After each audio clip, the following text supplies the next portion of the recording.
because I love you, Bob, because you make money fun, which a lot of people don't do. It's got to be fun, right? Life is short. We get stressed enough in life. Okay, I'm going to be that parent that says, intentional parenting is a lot of work. Right. Well, my thought on that is, do you want them to come back and live in your basement? That's my thought. What was a memorable money moment in your childhood? I would hoard all the money, and my brother would blow all of his, and then he would come to me and try to work deals. You get on, and you're so open with your screw-ups. I've had a lot of them. Welcome to another episode of Money You Should Ask, where everyone has something they can teach you. I'm your host, Bob Wheeler. In this episode, we are going to explore why we do what we do when it comes to money. As a CPA for the past 30 years, let me say 25 because that makes me sound younger. I have seen it all when it comes to money and emotions. And if you think I'm talking about my clients, I'm not. I'm talking about myself. My relationship with money has been, and sometimes still is, an emotional roller coaster. Maybe that's something you're also familiar with. Good news. You and I are not the only ones. Our next guest is going to share their money beliefs, money blocks, and life challenges as well. Buckle your seatbelt and enjoy the ride.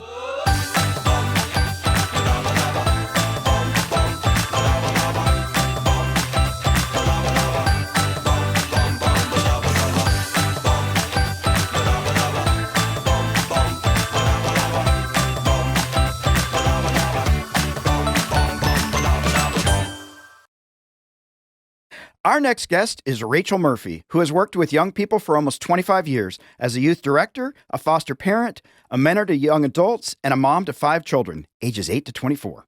Through the years, Rachael was surprised by how many teens lacked easily taught life skills that would help launch them out independently.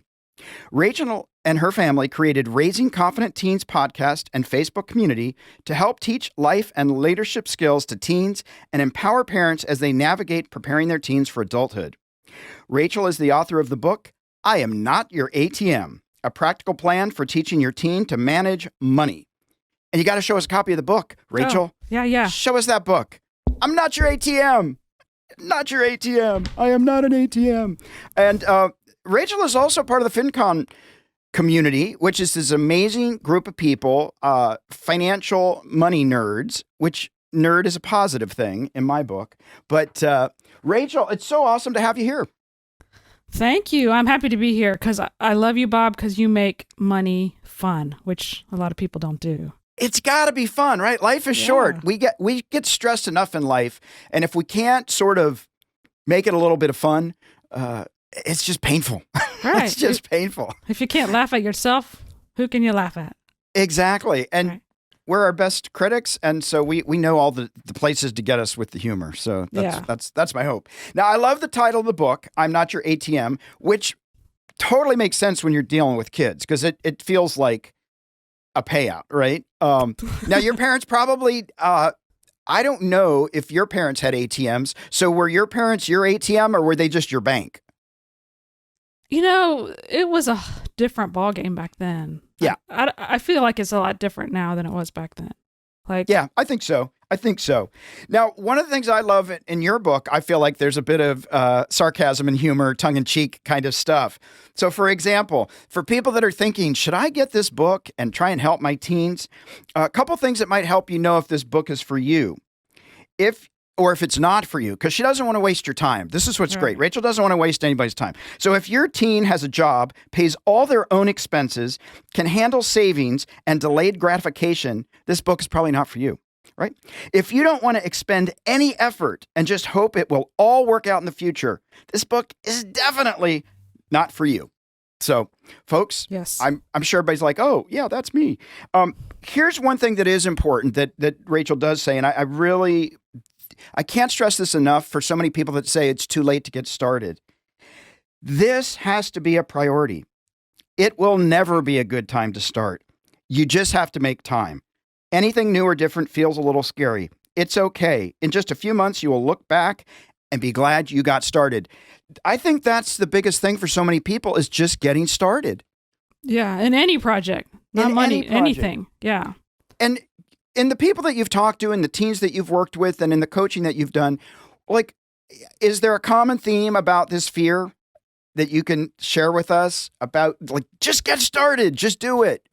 I think for a lot of people, they just feel inadequate. Like, I don't know, especially parents. I don't know enough to teach my kids because nobody taught me when I was a teenager. So I'm just going to let the school do it, which is not really happening. Right. Or, maybe they'll pick it up somewhere along the way. Or I can lecture them and tell them, don't do this, don't do what I do, or, don't do credit cards. But that is, to them, that's like Charlie Brown's teacher. It's just like, wow, wow, wow. They don't internalize lectures.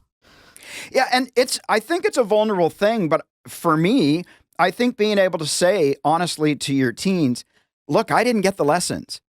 And there's no bad guys here. I just didn't get the lessons. So let's learn this together. Or I may teach you a couple things and I might get it wrong a couple of times, but let's tackle this so that you don't have to go through the misinformation that I did. Right. And I think it's good that they see us get it wrong. Because think of, like, for a long time, many, many years, I always felt like, I'd make a budget and I would feel like that would have to be the budget. I didn't realize you change it every month. Right. It fits whatever you're doing for the month. I thought, I'd have to spend all these hours crafting this perfect budget, and this is what is going to guide me the rest of the year. And it took me a long time to realize, this is a fluid thing, and it's going to change every month depending on what I have going on in my life. And they need to learn that. They don't learn that, by osmosis. They don't. And, even like myself, for the longest time, I thought if you said yes to something, you had to go all the way through. You couldn't stop and say, wait, this is painful. I changed my mind.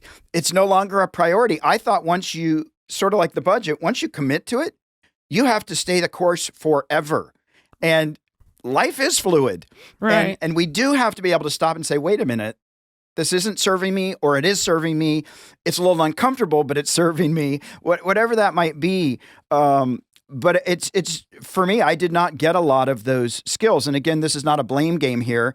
My parents did what they could. They didn't have a lot of resource and information. And so we were all just blindly doing it. So It's not about blaming our parents. It's about, oh, I didn't get the information. Most people didn't. Right. And our parents' generation were in a different boat. They didn't have credit cards.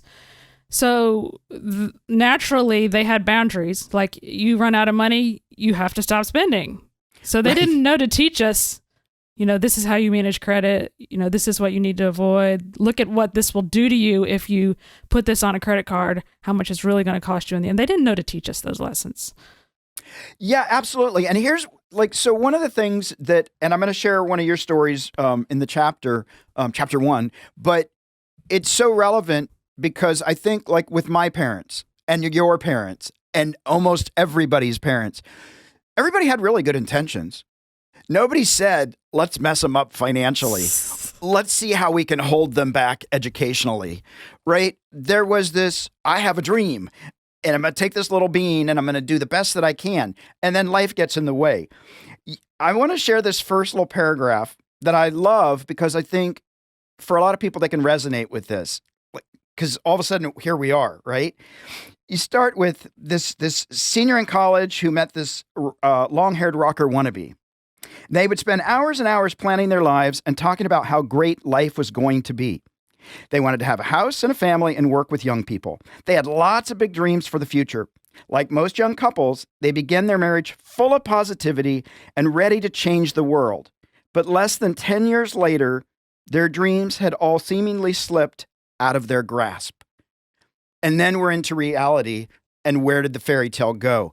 And I just want to give you a chance to sort of talk about, for you, how that was, this idealistic, we're going to make it all happen. And then several years later, oh my gosh, how did we get here? Yeah. Yeah. It's not always, oh, we lived the high life and we spent a lot of money on, cars and good times. For a lot of people, it is just living, and we made some bad choices. We started a business. We started internet service provider back in the day when that was a thing. And we just kept it going longer than we should have, because a lot of times people start businesses and they can't let them go because it's their baby. Right. And so we kept it going with credit cards and ended up, $50,000 in debt when we sold it, and no income to pay for that. And like you said, we turned around and we're like, what happened? What happened? And do you think most people have to reach the crash before they can change their mind? Like, how do we get past, and maybe it's partly the sunk cost bias, maybe it's because it's our baby. How do we, and what did you do? Was it the crash that made you say, we have to stop and rethink this? Well, we just knew we couldn't go on any further, but it wasn't just because we decided, we're going to pay this off, we're going to get out of this debt. We didn't magically all of a sudden have a perfect life. I mean, it took years and years of digging out of debt.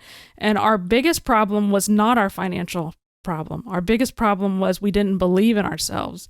Right. And, we'd gone through that business loss. And then, I talk about my husband went through 3 layoffs in 9 months during the .com crash. And we lost a baby in between there. And so it was like, we totally didn't believe in ourselves. Yeah. And we didn't think we were capable of succeeding. And so, he drove a taxi for like 6 or 7 years, and we lived in the worst neighborhood in our town, drove $1,500 cars. We were still digging out of debt. Mm-hmm. But I feel like if we could have grasped the mental, got a hold of getting our mindset right, we could have gotten out of that mess a whole lot faster. Yeah, absolutely. And can you talk about how, like, making that decision to dig yourself out was a really, really hard decision. Yeah. Right. Even though in the midst of comfortable not moving forward, it was still a really difficult conversation and a decision to, like, we're going to push through it. And there's not going to be overnight success and driving a Ferrari. There's going to be some painful years or some lean years.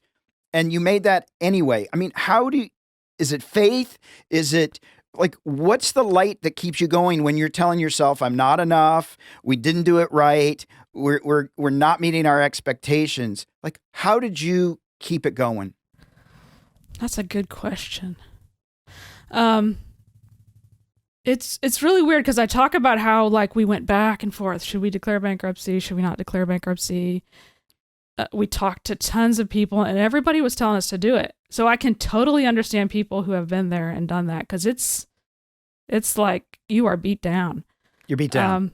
But then once we decided, it became more like a challenge. Like, can we do this? I guess. And then it was never, after we decided, it wasn't like tomorrow we're changing our mind. It was, I don't know. It just, commitment, I guess. Yeah. It's like taking action, like we're talking about how action is the hardest part. Once you decide to take the action, that's the biggest step you have to take. And it is so hard. And, I was doing a show a couple days ago, and I was thinking about how when I was up to my head drowning in debt, how I kept thinking it wasn't possible. And then creating little savings accounts of $5 and $20 and automated myself to try and start just getting little bits so I could feel like I had at least something I could grab onto.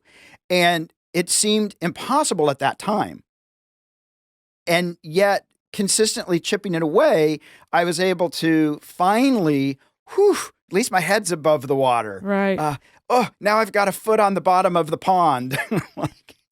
Something that really helped back then is listening to other people. Like, we didn't have much back then like we do now. There's so many books and so many resources. Back then it was pretty much Dave Ramsey. Yeah. And we would listen to the Debt Free Fridays, where people would get on and scream, I'm debt free, that was pretty motivating because we're like, people are doing it. Right. We're not the only people out here. finding people who are going through what you're going through, I think is huge when you're going through something like that. Don't get around your friends who are spending all their money and living on the edge with their credit. You got to find new friends if that's where you're at. You got to find new friends. I think one of the other things that, and maybe it's not important, it feels important to me. It seems like it might have been important to you. At the end of the book, you actually express appreciation for your husband, Keith, for letting you dream your dreams and going through it with you. And I know sometimes I'm so surprised when I'm working with couples, I'm not surprised anymore, where they're not even on the same page financially or on the same page of nurturing each other's dreams. And so it feels to me like having the right team, having the right partner can do thousands of quicker advancement when you've got somebody that doesn't always have to agree with you, but that supports you fully and lets you, doesn't knock you, give you an extra punch when you're down, but they try and comfort you and hold you up in the midst of all this stuff. Yeah, because they've been through it all with you and they're going to celebrate it all with you. But when we were going through all those hard times and he was like totally not believing in himself and driving the cab, I let him be there.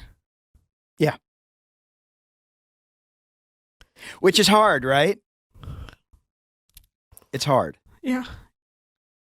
Look, Bob, you made me cry. No, this is why I love your book, because you spill it all and you don't hide anything back, and we have to be vulnerable. We don't have to be vulnerable, but when we're vulnerable, that is where the change happens. It's where the change happens. Like we went through this has been 20 years ago, but only in the last year have we told our story to anybody. Like even our parents, we didn't tell. Yeah. They didn't have a clue what we went through. And it was so freeing to just what did we wait for? Right? Yeah. That's what I love about you is you get on and you're so open with your screw ups. I've had a lot of them. Yeah. I think for me, I had so much shame. I was a CPA and I was just making all these personal bad choices, and the shame I had to keep it hidden. Yeah. And you that's don't want so much pressure. Yeah. But people need to hear your story because, I had a friend who read the book. She was part of our launch team, and she came to me and said, I had no idea. I've been looking at you and you guys live in a nice house and you don't have to work outside the house and your kids are in private school and I had no idea the mess you had to go through to get there. Right? They see the snapshot and go, wow. Yeah, and nice. I was totally not relatable to her. Yeah. Until she read my story. Yeah. And I think it's so important. And that's why I love doing these podcasts. I love connecting with people because I've met people that other people say, oh my God, I wish I were just like them. I'm like, no, actually, if you knew the story and the sacrifice and the pain that it took to get there, you might rethink it. Right. Yeah. Right. It's a journey. And journeys are not just a straight line to happiness and riches. It's a lot of work and it's a lot of choice. Yeah.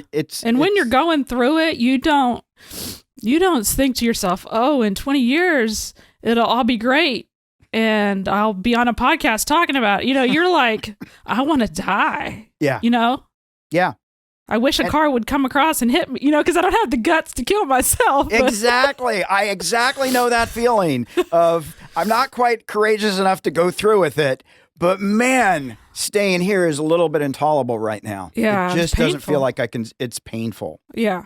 And lonely. It's very isolating in those financial struggles. Yeah.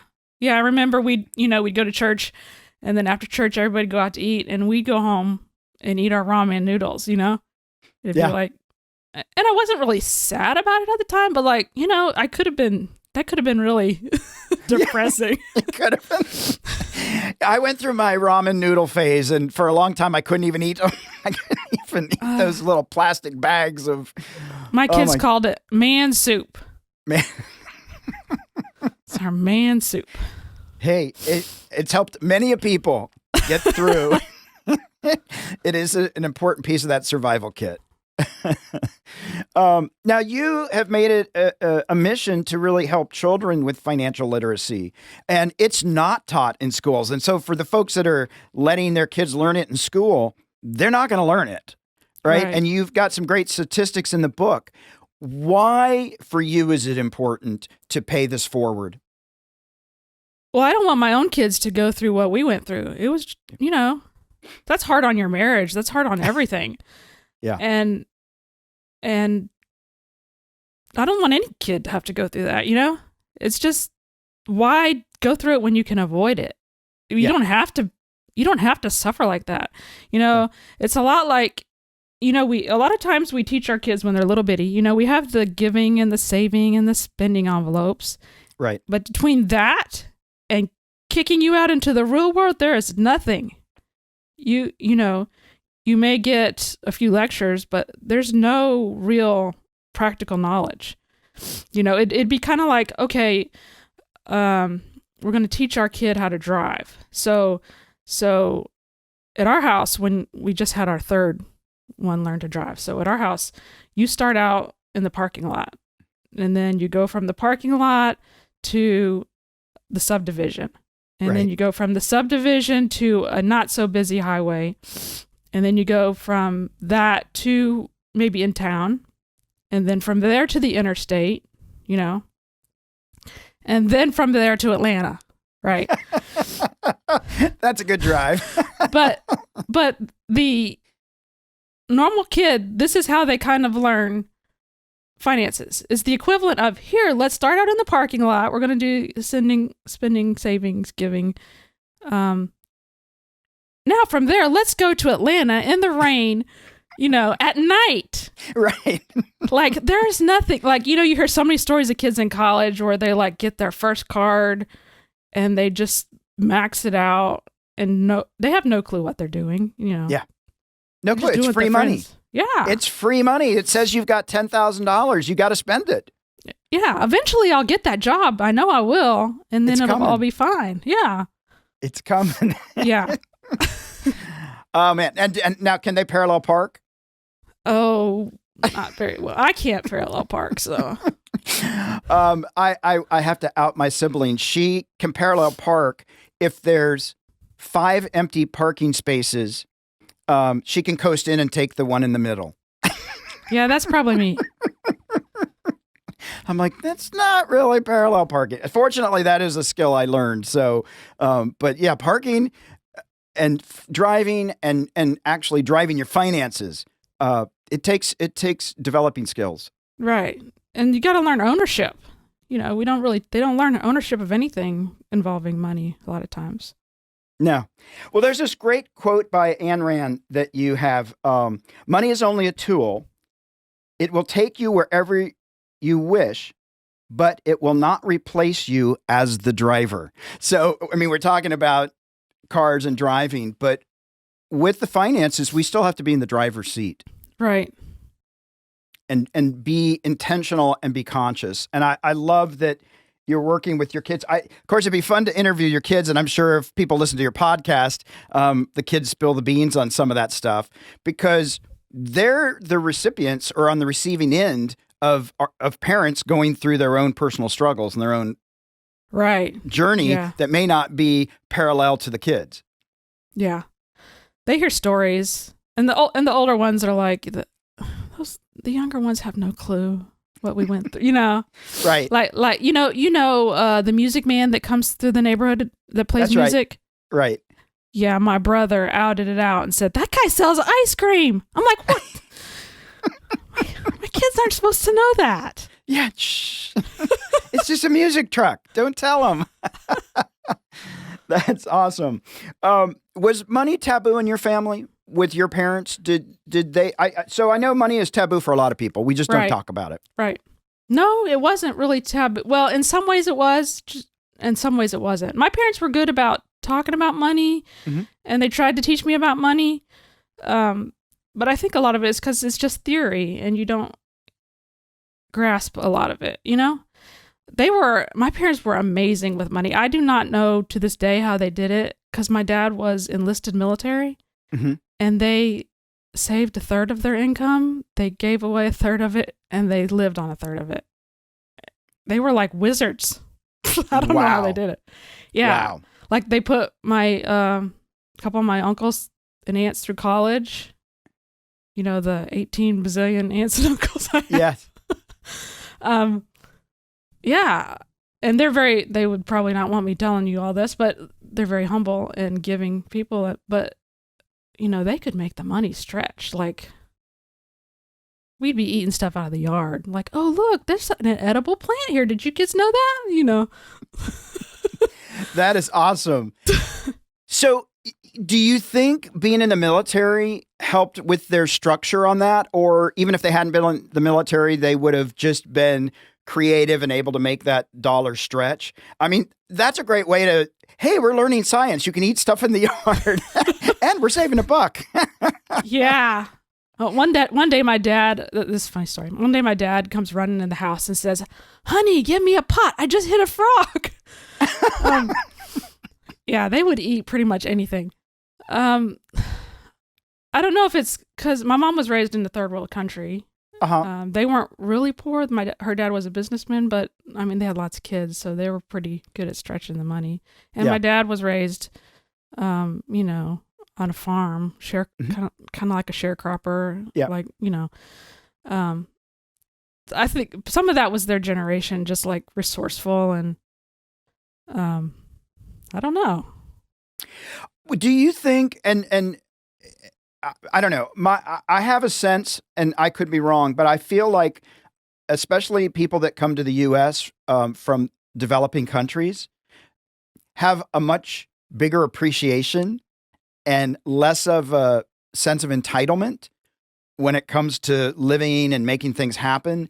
Like I think it seems to me there's a bit more awareness for the majority of people that we don't all get born at Buckingham Palace and we don't all have it rolling in. Do you think any of that played a part? I think it depends on the country, actually, because my parents work internationally a lot. There's a difference between Chinese from China and Chinese from Taiwan. Right. You tend to have all the Chinese restaurants, and Right. And there's a lot of some of those countries. There is a lot of wealthier people now whose kids are just like American kids who think that So I don't know. I don't know. I think a lot of it has to do with your parents, how you were raised to think about money. Yeah. Now, how did you develop? You've got like a monthly money plan path, or maybe not monthly, but you've got this money plan path that lays things out about, setting out your goals and picking your categories. And you also emphasize charity and community service, all those kinds of things. And you even, you have a contract that you, now did all of your kids sign the contract? No, we didn't do that. You didn't do that, but that's something because it's a great idea. Yeah, I just added that in for parents that wanted it, because some parents like to be all official and stuff, Well, there is something to being held accountable, right? To acknowledging I'm going to get a salary of so much money, and there's consequences if I don't contribute, and there's an expectation for you to participate in the family. I mean, it's very explicit. It's very transparent. Right. And I like that kind of stuff. Yeah. Can I take a second here and just explain how this works? Because I want people to be able to do this whether they buy my book or not. Yeah. So how we teach our kids is once they turn 5th or 6th grade, we start turning over parts of the budget to them that are related to them, like something they would be interested in. Right. So like, say your family goes out for ice cream once a week. Instead of mom or dad standing at the counter and paying the bill for everyone, the first of the month, you hand the kids their salary. This is your ice cream money for the month. You have to budget it. You have to keep up with it. You know, if we get to the fourth week and we go for ice cream, you know, and you don't have the money, then I'm sorry, you don't get ice cream. Oh. You got to be a little bit tough sometimes. You do. You do. You actually have to, consequence. You need to understand consequence. Yeah, don't bail them out, because would you rather have them learn it on ice cream or on a $10,000 credit card bill? Right. So that's how we start. We start small with things that don't really hurt if they blow it. You know, maybe you give them money for school lunches. Give it to them once a month and let them do it.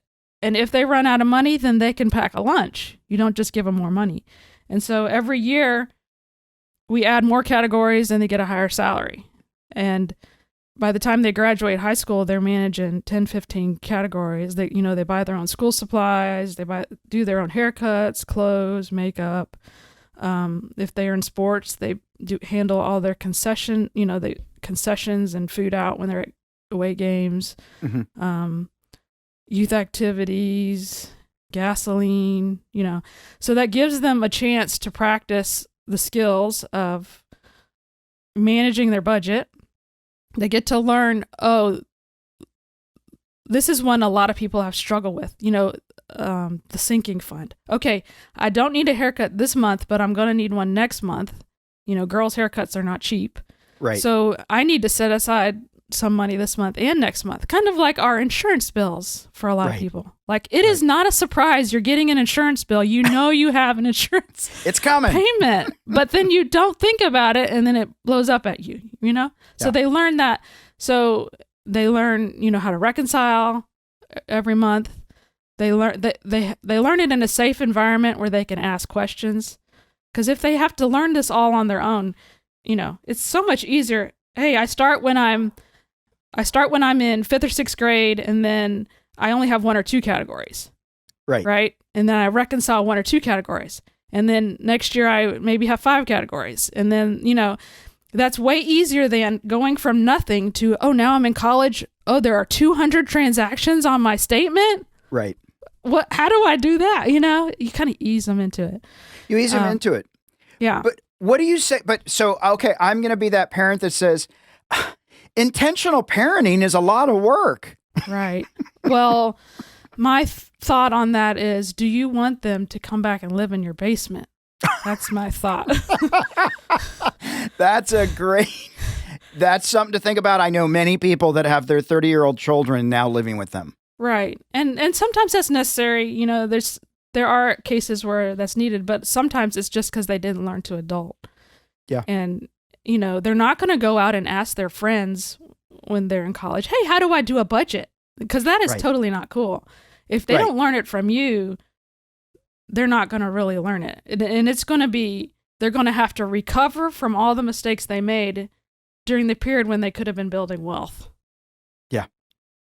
So I say, you know, if you're interested in starting this with your kid, just think of one category you could start with. Just one. And then just like start, you know. Here's your money for the month. One step at a time. Baby step, and you can walk a few miles. Yeah. When you just start doing it. I'm going to read one more quote because I loved all the quotes, and I'm a quote person, but I loved all these quotes. This one is from Ralph Waldo Emerson, and he says, "Without ambition, one starts nothing. Without work, one finishes nothing. The prize will not be sent to you. You have to win it." And for me, what that's just saying is we got to participate. Whether it's for the children's success, for our own success, for our own financial literacy, for future generations, we got to put some skin in the game. Yeah. Yeah. It's Publishers Clearinghouse is not coming to your door. No. Yeah. I've actually had, I've had a couple clients do this where they've called me up and they'll say, Bob, I think we need to probably set up a corporation for me. I think I might win the lottery. And if I get the $30 million, I want to be ready for it. And I'll say, that's great. We can talk it out, but why don't we, you've got some time when you get the winning ticket. I can get you incorporated when you get the ticket. And let's talk then, right? Publishers Clearinghouse is probably not coming. Yeah. Sorry to break it to you, people.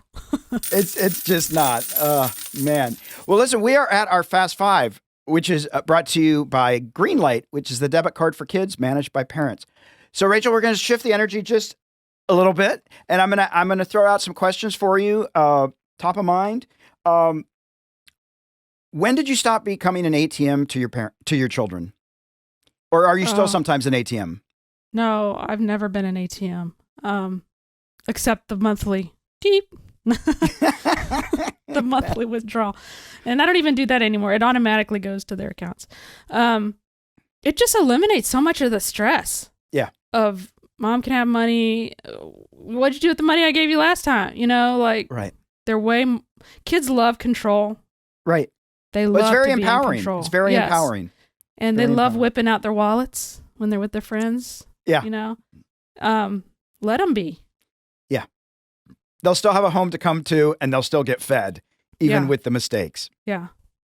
Absolutely. What was a memorable money moment in your childhood? Well, I always used to I was a saver. I would hoard all the money, and my brother would blow all of his. And then he would come to me and try to work deals. Right. It's just it's funny how our personalities show up even at a young age, I had that saver thing, even candy. I had this little white purse and I would shove all my candy in it and he would eat all his and then he'd come, hey, how about we split that? Yeah. Sometimes the ones that are doing the work get punished or guilted into having to share their good habits. Yeah. That's hard when you're a saver that marries a spender. Yeah. Uh-oh, Keith. We know. He's way better now. Okay. He's way better.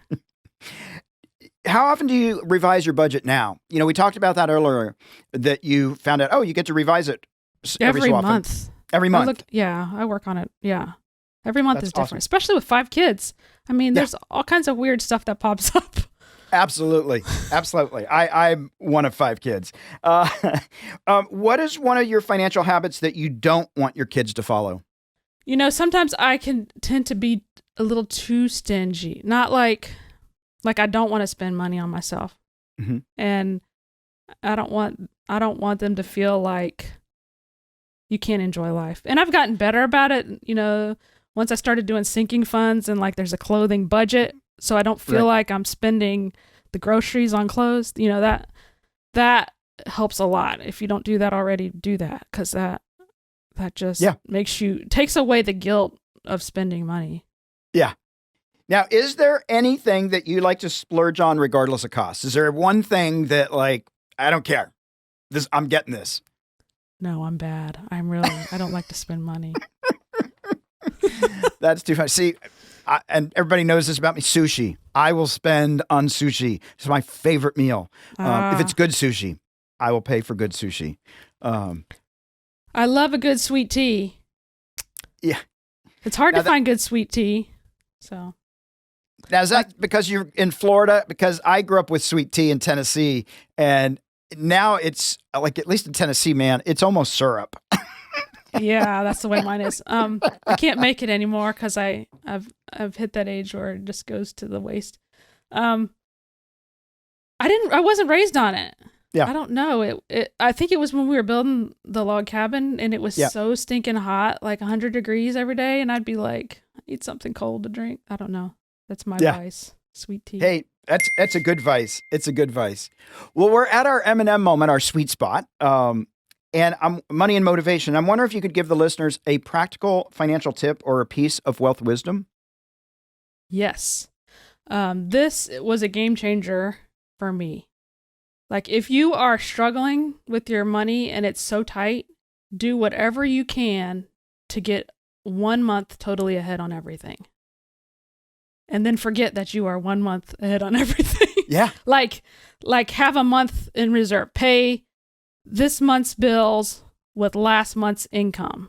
A lot of people pay this month's bills with this month's income. Right. And then they're always stressed out because they have 20 cents in their account, if you can give yourself margin, that just relaxes you and gives you so much more peace. Yeah, I think that's so important because so many people live paycheck to paycheck. And if you can just start to inch away at saving some money so that you've got that little bit of reserve or cushion. And, if you can get to 6 months, fantastic. But just even getting a month, man, that gives you so much breathing room. Yeah. It just does. It just does. Well, Rachael, what I loved about this conversation and what I just love about you and what I love about your book is that there's a lot of vulnerability. I don't hear any blame. I didn't hear any blame for the good stuff, the bad stuff. And it's interesting because I do hear some guests that really don't have a lot of blame. There's other people that are like, oh yeah, I can blame my mom and my dad and my school and my, and it's great to hear this place of not blaming anybody, oh my God, we had 5 kids. It's the kids' fault that we had to have all this extra spending. And the willingness, even though it took a little bit, the willingness to be vulnerable and say, this was my story. This is my struggle. And if I can help one more person help themselves or help these kids help themselves, like there's something just really refreshing in actually just looking forward, knowing the past, learning from the past, but not holding on to it in a way that keeps you held back. And I just really highly recommend this book. I am not your ATM.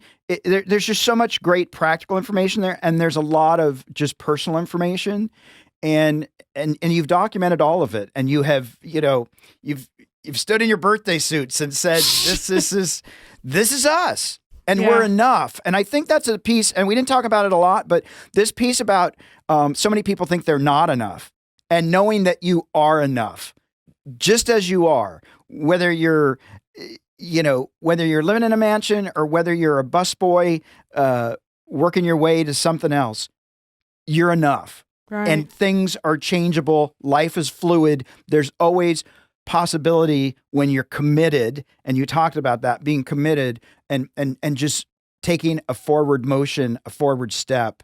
Like there's so much possibility. Yeah, there is. There's always a way out. There's always a way out. I think what your book does is gives people hope. Yeah. And I just want to talk a little bit about you, Bob. We met at FinCon. Yep. I was brand new to the financial content space because I've been in the financial, I've done financial stuff for a long time and I've done content for a long time, but never financial content. The book just came out like, all of a sudden I said, I need to write a book. And that just happened last year. And so I didn't know anybody in FinCon. And I met you at the book table. Yep. And you are just, I don't know how to, a friend to everyone. Like you just love to talk to people. And, you've been in the space a long time and you could be, and I have seen, other people that are like this where,